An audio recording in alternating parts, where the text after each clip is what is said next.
فاتحہ پڑھ لیں۔ تمہارے کمزور ترین لمحات میں بھی وہ رب تمہیں تنہا نہیں چھوڑتا۔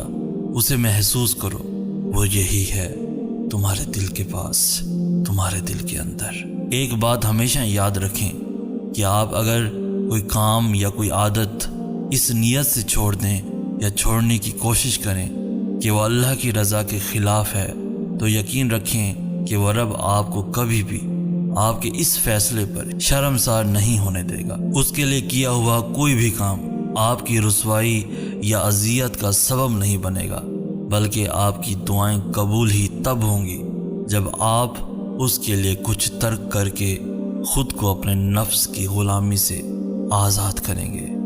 یا رب، جو تو نہ تھامتا ہاتھ میرا تو اب تک فنا ہو چکی ہوتی ذات میری۔